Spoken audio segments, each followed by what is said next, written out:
રમેશભાઈ પટેલ 3 વીઘા જમીન નવી ખરીદી અને તેની તમામ ખેતીની પહેલી આવક પાંજરાપોળમાં દાન કરી। કહેવત છે કે મૂંગા પશુઓને ક્યારે પણ માંગવું પડતું નથી, સામે ચાલીને જ લોકો દાન કરે છે।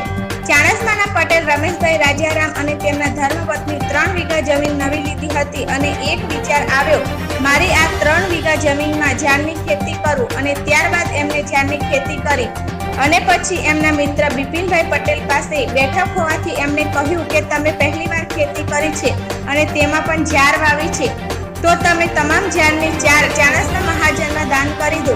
રમેશભાઈ અને તેમના ધર્મપત્નીએ એક પણ મિનિટનો વિચાર કર્યા વગર સંપૂર્ણ ખેતરની ઝાડની ચાણસ્મા મહાજન પાંજરાપોળમાં દાન રૂપે આપી દીધી છે। બિપિનભાઈ પટેલ જાયન્ટ ગ્રુપના હોદ્દેદાર છે અને આ સમયે જાયન્ટ ગ્રુપના હોદ્દેદારો પણ ઉપસ્થિત રહ્યા હતા। રમેશભાઈ રાજારામ પટેલ સેવાભાવી કાર્યમાં પણ વધારે માને છે, ઘણી જગ્યાએ નાના મોટા દાન પણ કરે છે।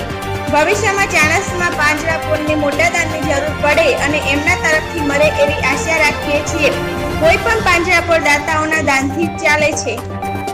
રમેશ કાકા, તમને મહાજનમાં દાન કરવાની પ્રેરણા ક્યાંથી મળી? અને પ્રેરણા જાયન્ટ ગ્રુપના મિત્રો દ્વારા મળી અને મેં નવું ખેતર રાખ્યું આ સાલ અને એમાં મેં સૌ પ્રથમ જુવાર વાવી અને જે જુવારના જે પૂળા છે એ મેં ગાયોને દાન માટે ખાસ ઘાસ વાવી દીધું। પહેલો જ પાક એમને ગાયોને કે જાય એ અમારી પ્રેરણા।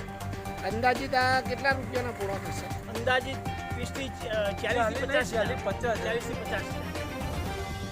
11,000 જેવા પૂરા થશે।